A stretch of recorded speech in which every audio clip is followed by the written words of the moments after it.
সেই প্রশ্নগুলো তিনিও কিন্তু করেছেন যে শীর্ষ সন্ত্রাসীদেরকে ছেড়ে দিচ্ছে সরকার, তারপরে এইভাবে আওয়ামী লীগ নেতা কর্মীদের। তো ওনার কাছে বোধহয় তথ্য নাই যে শীর্ষ সন্ত্রাসী বলতে ওনারা বা পতিত সরকারের প্রধানমন্ত্রী যাদেরকে মিন করছেন এরকম দুই চারজন যে মুক্তি পায়নি তা না, এরকম। তবে এদের মধ্যে যে সবচেয়ে আলোচিত যে দু একজন মুক্তি পেয়েছে তাদের সাজার মেয়াদ শেষ হয়েছে, এরকমই মুক্তি পেয়েছে আমরা দেখেছি। দুই একটা ব্যতিক্রম থাকতে পারে, সেক্ষেত্রে আমরা বলতে পারি যে বিচার বিভাগের উপর আগের মতো তো সেভাবে নিয়ন্ত্রণটা নাই, এটা স্বীকার করতে হবে। বিচার বিভাগ এখন স্বাধীনভাবে কাজ করছে নতুন প্রেক্ষাপটে। আবার এটাও ঠিক যে আমরা দেখেছি 2 দিন আগেরই সংবাদ যে 600-র মতো আওয়ামী লীগ নেতাকর্মী যারা এই যে 5ই আগস্টের পরিবর্তনের পরে গ্রেপ্তার হয়েছিল এই সন্ত্রাসী কার্যক্রম, দুর্নীতির দায়ে, লুটপাটের দায়ে গ্রেপ্তার হয়েছে, এরকমও কিন্তু 600 জামিনে মুক্তি পেয়েছে। তাহলে তাদেরকেও মিন করেছেন কিনা তিনি, শীর্ষ সন্ত্রাসীরা মুক্তি পেয়ে যাচ্ছে এর মধ্যে তারাও আছে কিনা সেটাও মিন করেছেন কিনা আমি জানি না।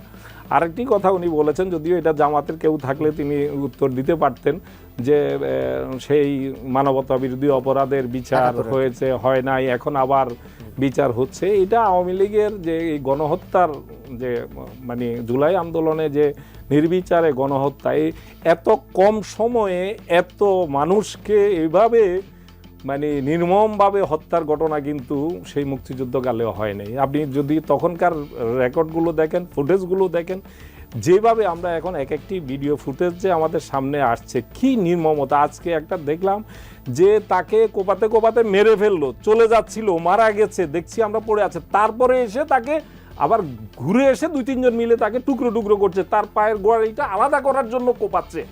মানে এটা সহ্য করা যায় না, মানে নেওয়া যায় না বেশিক্ষণ। এই যে এইভাবে এই নির্মমতার মাত্রাটা কত, গুলি করে মেরেছে।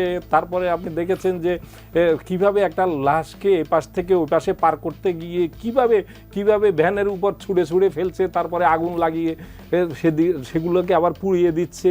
এবং সেই ফ্যাসিস্ট সরকারের প্রধান পালিয়ে যাওয়ার পরও 5-6 ঘন্টা পর্যন্ত সাভারে যাত্রাবাড়িতে যে নির্মমতা হয়েছে, এগুলো কিন্তু আমরা 71 দিয়ে এগুলো ঢাকতে চাই। এটাই তো আমি মনে করি মানসিক সুস্থতার জায়গাটাতে 71-এর প্রেক্ষাপট। আর এখানে শুধুমাত্র একটা গদি রক্ষার জন্য, 71 তো একটা রাষ্ট্র পাওয়ার জন্য সেখানে ঘটেছে। হ্যাঁ, আমি এখানে জামাতের দায় নাই, আমি এই কথা ডিফেন্ড করছি না, কিন্তু সেইটাকে দিয়ে এটা জাস্টিফাই করা যাবে?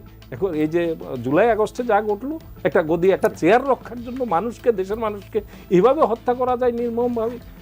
তো এই জায়গাগুলো আমাদের আসলে এই যে সব কিছুতে আমরা জাস্টিফাই করার যে আমাদের মানসিকতা, একটা দিয়ে আরেকটাকে জাস্টিফাই করার যে মানসিকতা, এই জায়গা থেকে যদি আমরা বেরিয়ে না আসতে পারি, এই ধরনের ঘটনাগুলোর কিন্তু পুনরাবৃত্তি ঘটবে।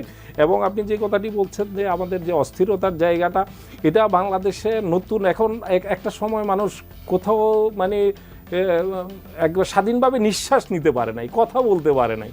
এখন সবাই একযোগে তাদের যে 15 বছরের বঞ্চনার জায়গাটা, বৈষম্যের জায়গাটা, অপ্রাপ্তির জায়গাটা, ক্ষোভের জায়গাটা, এগুলো যখন সব একসাথে তারা মানে প্রকাশ করতে চাচ্ছে, তখন কিছুটা তো সমস্যা হচ্ছে।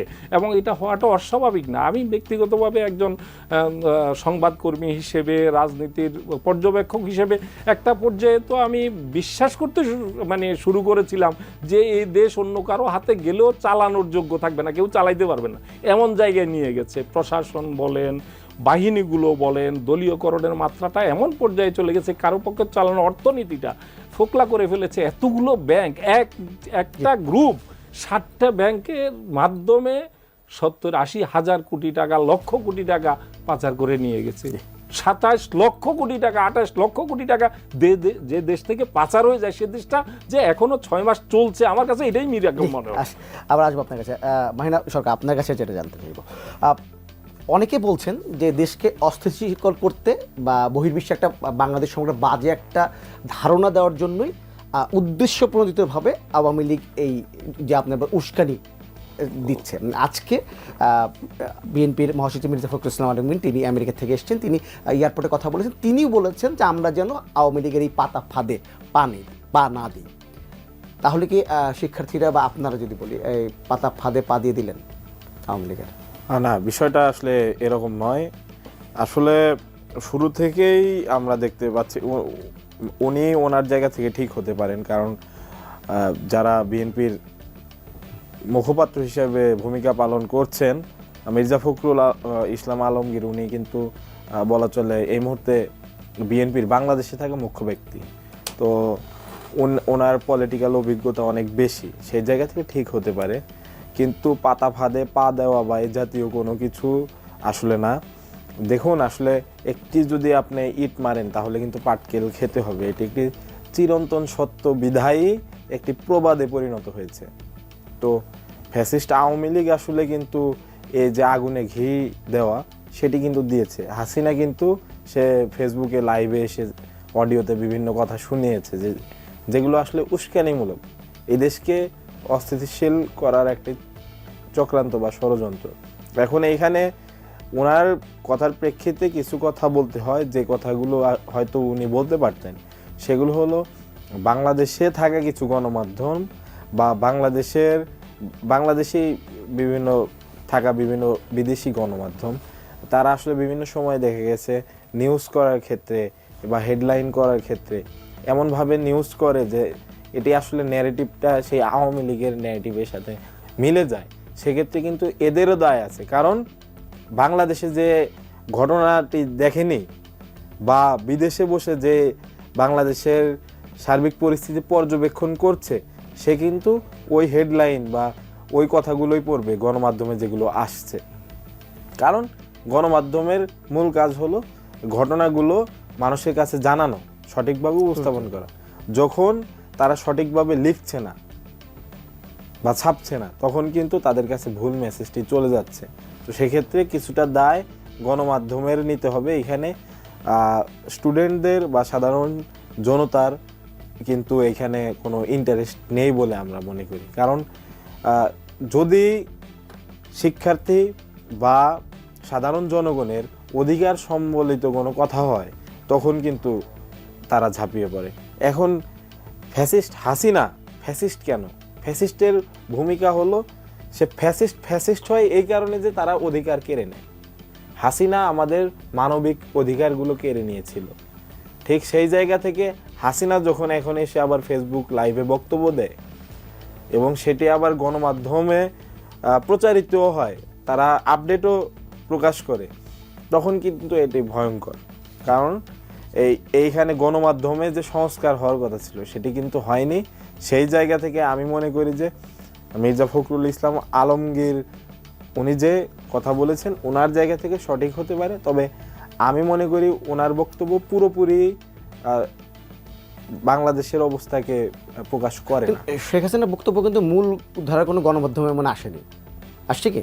মূল ধারার গণমাধ্যমে আসেনি, তবে মূল ধারার দু একটি অনলাইন পোর্টাল বা বিভিন্ন জায়গায় কিন্তু প্রচার করা হয়েছে যে হাসিনা গণমাধ্যমে আমরা হাসিনা বক্তব্য দেবে বা এই জাতীয় কিছু আমরা কিন্তু দেখেছি ফেসবুকে বা ইউটিউবে। আপনি সামাজিক যোগাযোগ মাধ্যম, সেখানে শুধু সামাজিক যোগাযোগ মাধ্যম বললে ভুল হবে, সেগুলো কিন্তু রেজিস্ট্রি করা বিভিন্ন পোর্টাল আর কি। আচ্ছা, এম আব্দুল্লাহ, আপনাকে শুরু করো, 2 মিনিট করে সময় পাবো আমরা একটু। আমি যদি একদম শেষ করি, মানে এই মুহূর্তে এই যদি বর্তমান পরিস্থিতি সবকিছু মিলে এখন আসলে সরকারের ভূমিকাটা কি হওয়া উচিত? সরকারের ভূমিকা এখন যা হওয়া উচিত সেটা আমি মনে করি একটু দেরিতে হলেও সরকার আইন শৃঙ্খলার উপর যে নিয়ন্ত্রণটা সেটা নেওয়ার চেষ্টা করছে, এটা একটা আমি মনে করি ভালো দিক। দ্রব্যমূল্যের জায়গাটাতে মানুষের মধ্যে অস্বস্তি আছে, এই অস্বস্তির জায়গাটা নিয়ে কাজ করা, বিশেষ করে আগামী সামনে রমজান মাসের যাতে পণ্যমূল্য নিয়ে মানুষের মধ্যে একটা স্বস্তির জায়গা থাকে, এই বিষয়টাকে সরকারকে সবচেয়ে বেশি এই মুহূর্তে গুরুত্ব দেওয়া উচিত। কারণ এখন থেকে মাত্র 20 দিনের মাথায় রমজান মাস শুরু হচ্ছে। রমজান মাসের কিছু কিছু পণ্যের উল্লম্ফন, এটা আমাদের দেশে ট্র্যাডিশন হয়ে গেছে এবং আমাদের কিছু অসাধু ব্যবসায়ীও এর সুবিধা নেওয়ার চেষ্টা করে। এই দিকটাতে খুব বেশি করে নজর দেওয়া উচিত।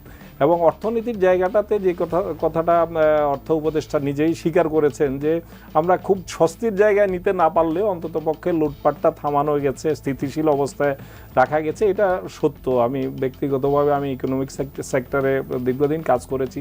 অর্থনৈতিক সূচকগুলো যদি আমরা দেখি তাহলে যেই জায়গাটাতে খুব বেশি স্বস্তির জায়গা না থাকলেও কিন্তু এখানে অন্ততপক্ষে গত 6 মাসে ব্যাংক থেকে কোনো লুটের ঘটনা তো নতুন করে ঘটে নাই। এটা একটা ভালো দিক। শিল্প কারখানার জায়গাটাতে অস্বস্তির জায়গা আছে, যে সেখানে গ্যাস সরবরাহ, জ্বালানি সরবরাহের ক্ষেত্রে সংকটের জায়গাটা আছে, এদিকে খুব বেশি নজর দেওয়া দরকার। এখানে আমি বিশেষ করে জোর দিতে চাই, জ্বালানি উপদেষ্টার উপর 5টি বিভাগকে চাপিয়ে দেওয়া হয়েছে।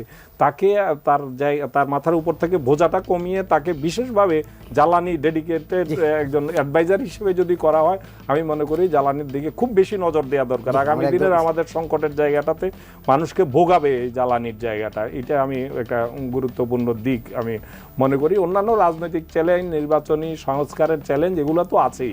এগুলোর জায়গাটাতে মূলত ঐক্যমতের জায়গাটা যতটা প্রত্যেক পক্ষকেই, সকল পক্ষকেই কিছুটা উদারতার জায়গাটাতে সবচেয়ে যে বিষয়টি মাথায় রাখতে হবে, কোনোভাবেই নিজেদের মধ্যে বিভাজনটাকে বাড়িয়ে যাতে ফেসিবাদ, পতিত ফেসিবাদকে ফেরার কোনো পটভূমি যাতে রচিত না হয়, এই বিষয়ে আমি মনে করি আমাদের চাইতে অনেক অনেক বেশি আমাদের রাজনৈতিক নেতৃত্বের প্রজ্ঞা, অভিজ্ঞতা, দূরদর্শিতা, এগুলো সবই তাদের আমাদের চাইতে অনেক অনেক গুণ বেশি।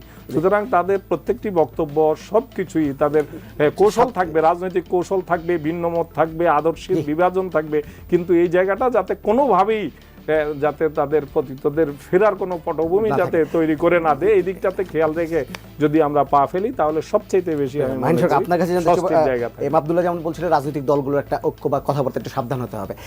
আগামীকাল প্রধান উপদেষ্টার সঙ্গে বিএনপি কথা বলবে বর্তমান পরিস্থিতি নিয়ে। বর্তমান পরিস্থিতিতে রাজনৈতিক দলগুলোর কি ভূমিকা আপনি দেখতে চান? দেখুন, রাজনৈতিক দলগুলোর যে আসলে কনস্ট্রাকটিভ ভূমিকা হওয়ার কথা ছিল, সেই জায়গা থেকে আমার কাছে মনে হয়েছে অনেকাংশে, এটা আমি ব্যক্তিগতভাবে মনে করি যে আসলে এই আন্দোলনে আসলে কার কত ভূমিকা বা পূর্বে কে কত নির্যাতিত হয়েছে, এগুলো প্রমাণ করে আসলে মানুষের সিম্প্যাথি আদায়ের যে একটি সংস্কৃতি বাংলাদেশে বরাবর ছিল, সেই দিকে তারা আসলে ঝুঁকছে। এবং একই সাথে তারা বারবার নির্বাচন যতটুকু উচ্চারণ করছে